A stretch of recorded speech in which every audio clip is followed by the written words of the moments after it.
Hello everyone, welcome back to our channel. দেখো, সারাদিনের অনেক নাটকের পরে মোটামুটিভাবে যে ডিসিশনটা স্টুডেন্টরা নিজেরা নিয়েছে এবং তার সঙ্গে আমি ফুললি এগ্রি করি, সেই জন্যই তোমাদের সামনে আসা এবং তোমাদেরকে সেটা বলা। ঠিক আছে, পুরো টপিকে আমরা আসবো, কি করতে হবে না করতে হবে পুরো টপিকে আমি আসবো। তো আমি আমার স্ট্যান্ডটা আমি বর্তমানে এবং আগামীতে স্টুডেন্টদের সঙ্গে কিভাবে থাকতে চাই সেটা আমি আমার জায়গা ক্লিয়ার করে দিতে চাই তোমাদের সামনে। ঠিক আছে, কোনো নাটক নয়, কিছু নয়। আমি উমুক করে দেবো, আমি তুমুক করে দেবো, আমি উমুক করে দিয়েছি তুমুক করে দিয়েছি, ওগুলোতে আমি কোনোদিন আসিনি, আসবো না। আমি আমার এখতিয়ারের মধ্যে আমি কতটুকু করতে পারি সেটা আমি তোমাদের সাথে শেয়ার করব। ঠিক আছে ভাই? দেখো, ফুড এসআই এক্সাম শুধু নয়, তুমি রিসেন্ট কেন লাস্ট কিছু বছরে কিছু এক্সাম বলো, যা পরিবেশ পরিস্থিতি তৈরি হয়েছে সেটা নিয়ে পুরো মানে একদম শর্ট সময়ে তোমাকে কিছু কথা বলবো। এবং তারপরে আমরা এই কর্মসূচি নিয়ে তোমাকে আমি জাস্ট ছোট করে একটা কথা বলবো। রিকোয়েস্ট করব প্রত্যেক স্টুডেন্টদের পাশে এবং প্রত্যেক যত টিচার আছেন, যত ইউটিউব চ্যানেল আছে, প্রত্যেকে এগিয়ে আসার জন্য। এটা আমার হাত জোড় করে অনুরোধ প্রত্যেকের পাশে, যে এটা যদি খুবই শান্তিপূর্ণ একটা ব্যাপার, ইমেল কর্মসূচি বিশাল কিছু ব্যাপার নয়, এর জন্য কারোর কিছু চলে যাবে না, কিছু চলে আসবে না, কিচ্ছু হবে না। ঠিক আছে, তো এটা আমরা করতে পারি। দেখো, আমি সবসময় যেটা ফিল করি, সবসময় যেটা ফিল করি এবং সেটাই তোমাদের তোমাদের সঙ্গে একদম কোনো রকম কোনো পর্দা ছাড়াই, কোনো রকম কোনো কিছু মানে কোনো মুখরোচক কিছু নাম মিশিয়ে আমি সবসময় যেটা বলি, যে পরিবেশ পরিস্থিতি অনুযায়ী সেই অনুযায়ী নিজেকে সব কিছুর সাথে নিজেকে রেডি রাখো সব কিছুর জন্য। ঠিক আছে, এই যে একটা পরীক্ষা হলো, এই পরীক্ষাটাতে 500টা সিট ছিল, 500 সিট ছিল না, তার থেকেও অনেক কম ছিল। পরীক্ষার্থী ছিল হচ্ছে 13 লাখ। 13 লাখের মধ্যে তোমাকে আমি বলছি, যারা যারা এই জিনিসগুলোর সঙ্গে ডেটাগুলোর সাথে পরিচয় না তাদেরকে বলছি, এই 13 লাখ পরীক্ষার্থীর মধ্যে একদম প্রপার প্রিপারেশন নিয়ে পরীক্ষার্থী যারা চাকরি পাওয়ার মতো জায়গাতে আছে, 100 নম্বরের প্রশ্ন, এটার কাট অফ কত হবে আমি জানি না। যে কোনো নর্মাল পরীক্ষা যেগুলো 100 নম্বরের পরীক্ষা হয় সেগুলোর cut off maximum to maximum, যদি 1000 ভ্যাকেন্সি থাকে সেখানে cut off maximum to maximum যাবে হচ্ছে 70 cut off, on an average আমি বলছি। 70-এর কিছু বেশি হতে পারে, কিছু কম হতে পারে। প্রত্যেক এক্সামের জন্য তুমি জানবে যে এক্সামের লেভেল যেরকম হয়, সিজিএল যত পরীক্ষার্থী দিতে যায় তার থেকে রেলের গ্রুপটি বেশি পরীক্ষা দিতে যায়, স্বাভাবিক এটা। ফুড এসআইয়ের পরীক্ষা শুনে, ক্লার্কশিপের ফর্ম ফিল আপ শুনে যতজন হামলে পড়ে, ডব্লিউবিসিএস এর তার মাত্র 10% লোকে পরীক্ষা দিতে যায়। এই যে 13 লাখ পরীক্ষার্থী পরীক্ষা দিতে গেছে, এর মধ্যে তুমি ভাবছো কি কতজন চাকরি পাওয়ার মতো জায়গায় আছে? যদি হয়ে যায় ওই সেন্সে, তুমি জানবে এই 13 লাখের মধ্যে পরীক্ষা দিতে গেছে অলমোস্ট 10 লাখেরও বেশি। এটা আমি যদি ভুল প্রমাণ হই তাতে খুব খুশি হব। এটা প্রত্যেকটা পরীক্ষার সিনারিও। পরীক্ষা দিতে যাচ্ছে মানে এই নয় যে সে বিশাল কিছু পড়াশোনা করছে। ঠিক আছে, এবং আর একটা জিনিস আমি বলছি, যে বা যারা লাগাতার বছরের পর বছর ধরে পড়াশোনার ফিল্ডে পড়ে আছে, চাকরি প্রথম কথা ভাই, চাকরি তারাই পাবে। তুমি যদি ভাবো একদিন এসে ফর্ম ফিল আপ করে 4টা পিডিএফ শেয়ার করে, 4টা পিডিএফ নিয়ে, 4টা পিডিএফ কিনে, 5টা কোর্স কিনে এই ইউটিউব চ্যানেলে আমি কিছু মুখরোচক কথা বলছি, তুমি তার স্যারের ফ্যান হয়ে গিয়ে তুমি যদি ভাবো চাকরি পেয়ে যাবে, এটা জীবনে কোনোদিন হবে না, লিখে দিচ্ছি আমি তোমাকে। তুমি আমাকে ভুল প্রমাণ করে দেখাও। এই 10 লাখের মধ্যে না, এই 13 লাখের মধ্যে যে 3 লাখ ছেলে মেয়ে আছে, ওরাই হচ্ছে দিন রাত এক করে পড়াশুনো করছে এবং কষ্টটা সব থেকে বেশি ওদের। আর তুমি যে এই যে হঠাৎ করে কষ্ট পাওয়াটা তোমার মধ্যে চলে এসেছে, ওটা হচ্ছে সূর্য ওঠা ডোবার মতো ব্যাপার তোমার। আজকে সূর্য উঠেছে, কালকে ডুবে যাবে, এই হচ্ছে তোমার ব্যাপার। বেশি দিন এই কষ্ট লাগা তোমার থাকবে না, কারণ তুমি এই কোনো না কোনো মুখরোচক ঘটনাতে তুমি আবার আকৃষ্ট হয়ে যাবে। ঠিক আছে, কালকে ফেসবুকে কেউ কাউকে কিছু একটা গালাগালি দিয়ে দেবে, তুমি সেই খবর নিয়ে আবার ওখানে অ্যাট্রাক্ট হয়ে যাবে। এই যে 3 লাখ পরীক্ষার্থী আছে না টোটাল কম্পিটিটিভ ফিল্ডে, ওয়েস্ট বেঙ্গলে আমি তোমাকে বলছি এই মুহূর্তে একদম সিরিয়াস পড়াশুনো করছে 3 লাখ ম্যাক্সিমাম ছেলে মেয়ে। তাও নয়, তাও নয়, এই 3 লাখ ছেলে মেয়ের কাছে মনোবলটা বাড়িয়ে রাখাই হচ্ছে আমার কাজ। আমি কি পড়াই না পড়াই, অলরেডি ম্যাথের 80 to 90% হচ্ছে অ্যারিথমেটিকের আমি বেসিক কনসেপ্ট দিয়ে পড়িয়ে দিয়েছি। আমি জানি না সেটা বেস্ট পড়িয়েছি না লোয়ার ক্যাটাগরি পড়িয়েছি, মিডিল ক্যাটাগরি পড়িয়েছি, আমি জানি না। কিন্তু আমার মনে হয়েছে বেস্ট যতটুকু আমি পড়িয়েছি, আমার দিক দিয়ে আমি বেস্ট ট্রাই করেছি এবং আগামীতেও আমি ট্রাই করব। আগামীতেও প্রত্যেকটা এক্সামের প্রিভিয়াস ইয়ার আমি সলভ করে ইউটিউবে দেবো, প্রত্যেক এক্সামের জন্য আমি ফ্রি প্র্যাকটিস সেট করাবো, প্রত্যেক এক্সামের জন্য তোমাকে আমি ক্লাস করাবো। তারপরেও আমি তোমাকে এর আগেও একটা ভিডিওতে আমি বলেছিলাম প্রত্যেকটা টিচারকে পুরো সেট আপের এক্সপেন্সেস চালানোর জন্য কিছু পেড কোর্স আনতে হয়, সেটাও আমি নিয়ে আসবো। তাতে 10 জন ভর্তি হলেও আমি পড়াবো, 20 জন ভর্তি হলেও আমি পড়াবো, তাতে আমার কোনো এজেন্ডা নেই। আমি অলরেডি একটা চাকরি করি, অতএব আমার ম্যাক্সিমাম টার্গেটটাই হচ্ছে কিছু আলাদা করে করার। এবারে তাতে যদি তুমি আমাকে ভেবে থাকো যে স্যার আপনি আন্দোলনে যাচ্ছেন না কেন, আপনি ফিজিক্যাল আন্দোলনে রাস্তায় নেমে চিৎকার চেঁচামেচি করছেন না কেন, ভাই এর জন্য তুমি আমাকে যেভাবে আমাকে তুমি পোর্ট্রেট করতে পারো, যেভাবে তুমি আমাকে দেখতে পারো, ওটা আমার জন্য কোনোদিন সম্ভব নয়। এটা আমার জন্য কোনোদিন সম্ভব নয়। আমি যদি চাকরি না করতাম হয়তো আমি ওই জিনিসটা করতাম, কিন্তু যেটুকু আমি করছি আমার থেকে, আমি যেটা তোমার জন্য করছি না, এটা সামহাউ আমি কাউকে খুব কম লোককে করতে দেখেছি। আমি বলছি না আমি বিশাল কিছু করে দিচ্ছি, কিন্তু আমি যেটুকু করি সেটুকু আমি সততার সাথে করি, এতে কোনো রকম কোনো জল মেশানো কোনো রকম কিচ্ছু নেই। এগুলো আমি আমার নিজের থেকে বলছি ভাই, এটা আমার মানে বিশাল কিছু ব্যাপারে নয়, এটা তুমিও ফিল করতে পারবে। তুমি আজকে লিখে যাও যে যেদিন তুমি চাকরি পেয়ে যাবে, তুমি দুর্নীতি নিয়ে, তুমি হচ্ছে ডিএ পাচ্ছ না সেটা নিয়ে, তুমি হচ্ছে সরকারের কি ভুল আছে সেটা নিয়ে, সরকার কি করছে সেটা নিয়ে, কে কোথায় চুরি করছে সেটা নিয়ে তুমি ফেসবুকে দুটো কথা লিখবে।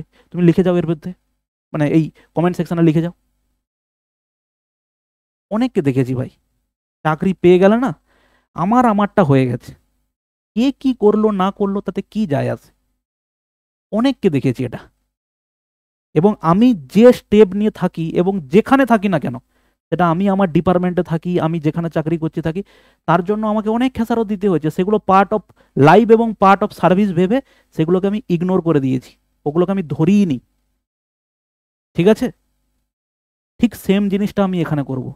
স্টুডেন্টদের জন্য যতটুকু মেটেরিয়াল প্রোভাইড করা যায়, আমি আমার 100% দিয়ে যতটা পারবো এফোর্ট দিয়ে ততটুকু আমি ইউটিউব চ্যানেলে করবো। যতদিন চ্যানেল থাকবে। আমি তোমাদেরকে তো আগেও বলেছি, ইউটিউব চ্যানেল যেদিন ডিলিট হবে, কেউ যদি উড়িয়ে দেয়, অলরেডি সব ব্যাকআপ আছে, নেক্সট চ্যানেল তৈরি হবে, সঙ্গে সঙ্গে তুমি সব কিছু অ্যাক্সেস পেয়ে যাবে।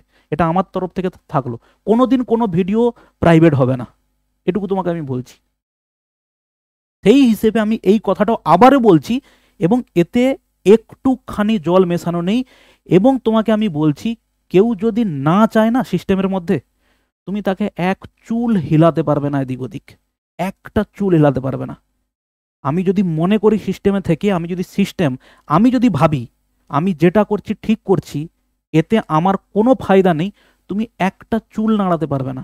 এবং আমি এমন রাস্তা তৈরি করে দেবো যাতে তুমি কিছু করতে না পারো। তুমি বলো তো পিএসসিতে কতবার অভিযান হয়েছে? পিএসসিতে যেই ডাকুক, যেই লিডার হয়ে যাক, সব সময় স্টুডেন্টদেরকেই বলা হয়েছে তোমরা এগিয়ে আসো। বলো তো কজন গেছো? কজন গেছো বলো? বলো। এই তো কদিন আগে পুলিশের জন্য প্রোটেস্ট হয়েছিল, কজন গেছো বলো তো? তোমরা যতজন কমেন্ট করছো তার 5% লোকও কোনোদিন যাওনি। তাই জন্য পরিস্থিতি আজকের এই অবস্থা হয়। আমি আবারও বলছি, আমার কখনোই সম্ভব না যে ফিজিক্যালি গিয়ে আমি প্রোটেস্ট করব, এটা কোনোদিন আমার সম্ভব নয়। কিন্তু এর বাইরে তোমার জন্য যতটা সাপোর্ট দরকার আমি সবসময় করতে রাজি আছি। এটা আমার দিক দিয়ে বলছি, কে করবে কে করবে না আমি জানি না।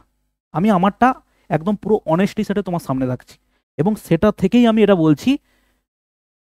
তুমি বলো,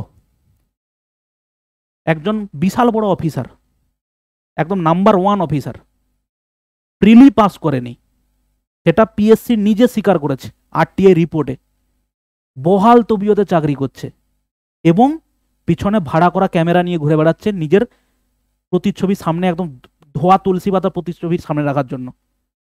ওরকম যে কোনো পড়াকু যে কোনো ছেলেকে ওই চেয়ারে বসিয়ে দিলে সেও প্রতিচ্ছবি তৈরি করে দেবে। কিন্তু ম্যাটারটা হচ্ছে এটাই, বলো কিছু করতে পেরেছো? কিছু হয়েছে? কিছু হবে না ভাই। সিস্টেম না চাইলে তুমি একটা কিচ্ছু করতে পারবে না, এটাও এখানে ঠিক তেমন। তাই জন্য শান্তিপূর্ণভাবে আমি সবসময় এটুকু বলি, এর আগেও আমি যখন হচ্ছে পিএসসির, যখন ওরা নোটিফিকেশনটা দিয়েছিল এবং তাতে ওরা বলেছিল যখন বলেছিল যে আমরা এই করছি, পরীক্ষার প্রশ্নপত্র বাড়ি নিয়ে যেতে দেবো না, আমরা এইটা করব না ওইটা করব না, যখন এটা বলেছিল তখন কিন্তু এরকম একটা মেল ক্যাম্পেন করা হয়েছিল, সেখানে আমি সাপোর্ট করেছিলাম এবং সেটাকে 100% সাপোর্ট করেছিলাম। এবং নর্মালাইজেশন কেন সঠিক নয় সেটা আমিও বলেছিলাম। নর্মালাইজেশনের অনেক খারাপ দিক আছে, নর্মালাইজেশন এসএসসির ক্ষেত্রেও খারাপ দিক আছে। নর্মালাইজেশন যারা পুরনো স্টুডেন্ট আছে, যারা পুরনো এসএসসি দেওয়া, যারা তোমাদের পরিচিত যদি দাদা দিদি থাকে, আজ থেকে 5-7 বছর আগে চলে যাও, এসএসসির নর্মালাইজেশনের পরিণতিটা কি হয়েছিল জিজ্ঞেস করে নেবে একবার। এই যে অনেকে বলে না এসএসসি নর্মালাইজেশন হলে খুব ভালো হয়, নর্মালাইজেশনের এমন নেগেটিভ দিক আছে তুমি কল্পনা করতে পারবে না, এবং সেটা তোমার সামনে রেলের পরীক্ষা আছে, তোমার কিছু না কিছু তোমার ফিল চলে আসবে। ঠিক আছে, এসএসসি যে এত স্মুথলি চলছে এখন, ওটাও কিন্তু ভাই ছিল না আগে। কিছু বছর আগে না দিল্লির রাস্তাতে শুয়ে পড়েছিল, এই ওয়েস্ট বেঙ্গল থেকে অনেকেই গিয়েছিল, তখন আমি সদ্য সার্ভিসে জয়েন করেছি এখান থেকে অনেকে গিয়েছিল দিল্লিতে প্রোটেস্ট করার জন্য। প্রোটেস্ট হয়েছে, বছর কয়েকদিন ধরে প্রোটেস্ট হয়েছে, প্রোটেস্ট হওয়ার পরে এসএসসি সামহাও এখন রাস্তাতে এসেছে, 1 বছরের মধ্যে পরীক্ষা হয়ে যায়, 1 বছরের মধ্যে রেজাল্ট বেরিয়ে যায়, একদম স্মুথ। কিন্তু এসএসসির এরকমও ঘটনা ছিল, একটা অনলাইন সেন্টারে একজনই পরীক্ষা দিতে পারবে, এরকম ঘটনাও ছিল। যারা পুরনো আছে তারা খুব ভালো করে এই ঘটনাগুলো মনে রেখেছে, একটু খবর নিয়ে দেখে নেবে। সবাই একই সময় সৎ ছিল, ধোয়া তুলসী পাতা ছিল, এরকম নয়। ঠিক সেম পরিস্থিতি তৈরি হয়েছে এখন। এখানে যে পরিস্থিতিটা তৈরি হয়েছে না, এখানে তোমরা যদি এক না থাকো, একে কাদা ছুড়ে দিলাম, ও কেন কিছু বলছে না, আপনি ইউটিউবে ভিডিও বানাচ্ছেন, আপনি স্টুডেন্টদের পাশে থাকতে পারেন না, ভাই কি যায় আসে? কে থাকলো না থাকলো, তুমি বলো, আমি থাকবো সব সময়। এই যে যারা বলছো তোমরা কেন এটা, আপনারা সবাই এগিয়ে আসছেন না, কেউ না কেউ ভাই এগিয়ে আসবে, কিন্তু তুমি বলো তুমি যাবে কিনা, ওই ইউনিটি তুমি ধরে রাখতে পারবে কিনা? দুদিন পরে পিএসসি নিজেই তোমাকে দিয়ে দেবে একটা, আমি তোমাকে আগেও বলছি, আবারও বলছি, একটা নোটিফিকেশন বার করে দেবে কিছুদিনের মধ্যে, দেখবে তুমি। এই জিনিসগুলো হয়ে এসেছে, সামাও এখন চলছে। ভাই তুমি একটা কথা বলো, এসএসসি যারা স্কুল সার্ভিস কমিশনের ছেলেমেয়ে যারা, তারা কিভাবে লড়াইটা করেছে বলো তো? কিভাবে দুর্নীতির বিরুদ্ধে তারা হচ্ছে ভুল বের করেছে, তার বিরুদ্ধে কত লড়াই করেছে বলো তো? কিন্তু সেখানে কি বলবো বলো, কিছু বলার নেই। এই কয়েকদিন আগে পিআরবিতে, পুলিশ রিক্রুটমেন্ট বোর্ডে, যখন স্টুডেন্টরা গিয়ে বলছে যে এই দুজন আনরিজার্ভ ক্যাটাগরি প্রিলি পাস করেনি, এরা কি করে সিলেক্টেড হলো, তাদেরকে বলা হয়েছে আনএথিক্যাল কথাবার্তা বলবেন না, তার দুদিন পরে নিজেরাই হচ্ছে নোটিফিকেশন রেজাল্টকে চেঞ্জ করে ওই দুজনকে বাদ দিয়ে দিল। ভাই 11 জন 85-তে 83 পায়, 11 জন, কিন্তু র্যান্ডাম লিস্ট ধরে 85-তে 83, তাদের প্রিলি স্কোর হচ্ছে মানে নাম মাত্র পাস করেছে। ভাই এত ট্যালেন্ট, 85-তে 83, সবকিছু সবাই জানে, সবাই সবকিছু জানে। এই জন্য আমি একটা কথা সবাইকে বলছি, হাত জোড় করে অনুরোধ করে বলছি, কাদা ছুড়াছুড়ি ভাই করো না। যে যতটুকু তোমাকে সাপোর্ট করতে পারছে তুমি সেইটা নিয়ে এগিয়ে চলো। এটাতেও তুমি যদি আমাকে বলো যে গাল ভরা কথাবার্তা বন্ধ করুন, আপনার এইসব ভাষণ অনেক শুনেছি, তুমি বলতে পারো, আমার কিছু যায় আসবে না। কিন্তু আমার যতটুকু সাপোর্ট করার, আমি সব সময় তোমাদের সাথে ছিলাম এবং সাপোর্ট করব। আগামীতেও পড়ানোর দিক দিয়ে যদি মনে হয়ে থাকে আমার পড়ানো তোমার কাছে খুব ভালো লাগে, পড়ো। যে টিচারের কাছে ভাই পড়তে ভালো লাগে পড়ো, কিন্তু একটা জিনিস সেটা হচ্ছে সোজা হয়ে থাকবে। আগে এইটা ঠিক করো, যে যে পরিস্থিতিতে থাকবে সোজা হয়ে থাকবে, সোজা গাছ আগে কাটা হবে, এটুকুও তুমি ধরে রাখো। তুমি সোজা হয়ে থাকলে যত রকম প্রবলেম তোমার কাছেই আসবে। যে স্রোতের সঙ্গে মানে স্রোতের সঙ্গে মিশে যাবে, জীবনে তাদের কোনো প্রবলেম হবে না, তুমি এটুকু জানবে। খুব সুন্দর পোস্টিং হবে, খুব সবকিছু সব একদম সুন্দর হবে। কিন্তু তুমি যদি সোজা হয়ে থাকো, তোমাকে প্রথম ছাটা হবে, তুমি এটুকু জেনে রাখো। কিন্তু ওর মধ্যে যে মজাটা আছে না, তুমি কোথাও পাবে না, এটুকু তুমি জেনে রাখো। সবকিছু ডিটেলসে আমি বলছি না, কারণ ডিটেলসে বলতে গেলে এক্ষুনি অনেকে আবার অনেক কিছু প্রবলেম হবে আমার। তো যতটুকু বলার বললাম। এবারে যেটা কর্মসূচি সেটা ভালো করে শোনো। সেটা হচ্ছে, দেখো, স্টুডেন্টরাই ঠিক করেছে আমাদের একটা গণ ইমেল কর্মসূচি হবে। গণ ইমেলটা কাকে, ভালো করে দেখো, chairman.wbpsc.gmail@gmail.com।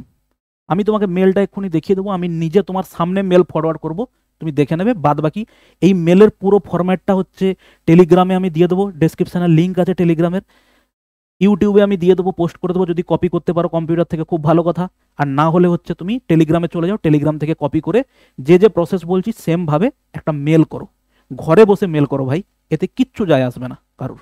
ঠিক আছে, দেখো, টু দ্য চেয়ারম্যান WBPSC, এত সিসি দিয়ে দিলে এতগুলো, এগুলো সব আমি তোমাকে কপি পেস্ট করে দেবো টেলিগ্রামে, তুমি ওখান থেকে পড়তে পারবে। এখানে মেন এজেন্ডা দেখো, request for exam cancellation and retake sub inspector of food. Recent তোমরা জানো ইউপি পুলিশের পরীক্ষা হচ্ছিল, প্রশ্ন লিক হয়েছিল, খুব প্রোটেস্ট হয়েছে, সেখান থেকে একদম সিএমও থেকে টুইট করে বলা হয়েছে, চিফ মিনিস্টার্স অফিস থেকে বলা হয়েছে যে পরীক্ষা ক্যান্সেল করা হলো এবং সেই পরীক্ষা আগামী 6 মাসের মধ্যে নেওয়া হবে। তো এখানে যদি আমরা একটা শান্তিপূর্ণভাবে এটা শুরু হোক, এর পরে কি হবে, কি স্টেপ নেওয়া হবে, সেগুলো সব জানিয়ে দেওয়া হবে। আগে এটা দিয়ে তো শুরু হোক, আগে নজরে তো আসুক। যে যদি আমরা ধরেই নেই পিএসসির এটা দৃষ্টিগোচর হয়ে গেছে, পিএসসি এটা জানতেই পারেনি এরকম ঘটনা ঘটেছে, হতেই পারে। একটা কলকাতা থেকে একদম দূর দূরান্তের ডিস্ট্রিক্টে কোথায় চুরি জামারি হচ্ছে, কে প্রশ্ন নিয়ে চলে আসছে, যদিও এগুলো সতর্ক থাকা উচিত ছিল, কিন্তু ধরেই নিচ্ছি পিএসসি এগুলো জানতো না। তো তার জন্য করণীয় কি আছে? তার জন্য করণীয় একটাই আছে, সেটা হচ্ছে কি রি এক্সাম করানোর। এবং আমি সেটাতে ফুল সাপোর্ট করি। রি এক্সাম এবং একদিনে 40-42 লাখ যদি প্রাইমারির পরীক্ষার রি এক্সাম একদিনে হতে পারে, তো এটা 10-12 লাখ 13 লাখ পরীক্ষার্থীর পরীক্ষা একদিনে হতেই পারে। এটা মানে কিছু বিশাল কিছু ব্যাপার নয়। ওয়েস্ট বেঙ্গলে এরকম 12 লাখ 13 লাখ পরীক্ষার্থীর পরীক্ষা এর আগেও হয়েছে, এটা নেওয়া বিশাল কোনো কঠিন ব্যাপার নয়।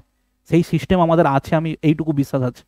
ঠিক আছে, এখানে দেখো, madam sir, I am writing to emphasise the urgent need for cancellation and retake of the sub inspector of the food, অমুক তুমুক দেওয়া আছে, পুরো ডিটেলস দেওয়া আছে, কি হয়েছে, প্রশ্নপত্র অনলাইনে ঘুরে বেড়াচ্ছে, তার জন্য কি মেজারমেন্ট সেটা জানিয়ে আমি ডিটেলস ভিডিও আর বড় করছি না, তুমি এটা পুরোটা পড়তে পারবে। এখানে একদম শেষে যে এজেন্ডাগুলো দেওয়া আছে দেখো, give the gravity of this issue, given the gravity of this issue and the concrete evidence supporting them, I implore the West Bengal Public Service Commission to cancel and retake exam to restore integrity and fairness বলা আছে, implement enhanced security measures, enforce punitive measures for malpractices। এই হচ্ছে ঘটনা, তুমি পুরো ডিটেলসটা পড়ো। এবং আমি তোমার সামনে মেলটা করছি এবং প্রত্যেককেই বলছি ভাই, যারা যদি আমি তোমাদের কাছে কিছুটা পৌঁছাতে পেরেছি, মেলটা করো। মেল একটা করা বিশাল কোনো ব্যাপার নয়। দেখো, এই হচ্ছে আমার মেল, অলরেডি আমি মেল টাইপ করে রেখেছি। এখানে দেখো দেওয়া আছে চেয়ারম্যান wbpsc@gmail.com এবং 9 এতজনকে urgent required for exam cancellation and retake sub inspector of food, পুরো লিখেছি আমি এখানটাতে, দেখো পুরো লিখেছি এবং সিনসিয়ারলি আমার নাম লিখছি, দেখো MRINMOY, মৃন্ময় ভূঁইয়া। ওকে, দেখো এবার এটাকে আমি করলাম, দেখো send mail, it seems like you have forgotten to attach a file, দরকার নেই অ্যাটাচমেন্ট, এটা আমি শেয়ার করলাম। দেখো এই হচ্ছে শেয়ার করেছি আমি, এই হচ্ছে সেন্ড মেল, দেখো আমার মেল হচ্ছে এখানে সেন্ড হয়ে গেছে। ঠিক আছে, প্রত্যেককে রিকোয়েস্ট করব, আবারও বলবো ভাই, এই মনোবল বাড়িয়ে রাখো। ঠিক আছে, অনেকে অনেকভাবে তোমাকে রাগাবে, অনেকভাবে তোমাকে বোঝাবে যে চুরি চামারি ছাড়া চাকরি হয় না। আমি আবারও বলছি, তোমার সামনে আমি দাঁড়িয়ে আছি, তুমি ইউটিউবে ফেসবুকে এরকম আরও কয়েক লোককে জানো যারা হচ্ছে সরকারি চাকরি করছে এবং তারা একদম সততার সাথে পরীক্ষা দিয়ে চাকরি পেয়েছে। তোমাকে আমি বলছি, মনোবলটা বজায় রাখো। পড়াশুনো ছাড়া তোমার কাছে বিকল্প কোনো রাস্তা নেই। যখন আন্দোলন হবে, যখন যেখানে সবাই মিলে একত্রিত হবে, সেটাকে সাপোর্ট করবে, সেখানে যাবে। ঠিক আছে, এটা রিকোয়েস্ট প্রত্যেকের পাশে, এবং প্রত্যেকটা ওয়েস্ট বেঙ্গলের প্রত্যেক কোচিং ইনস্টিটিউটকে, টিচারকে আমার হাত জোড় করে অনুরোধ, আপনারা এগিয়ে আসুন, অন্তত মেল ক্যাম্পেইনটাতে প্রত্যেকে সামিল হন, তার পরবর্তীকালে যা স্টেপ হবে দেখা যাবে। ঠিক আছে, সবার সুস্থতা কামনা করি, ভালো থাকবে, বাই।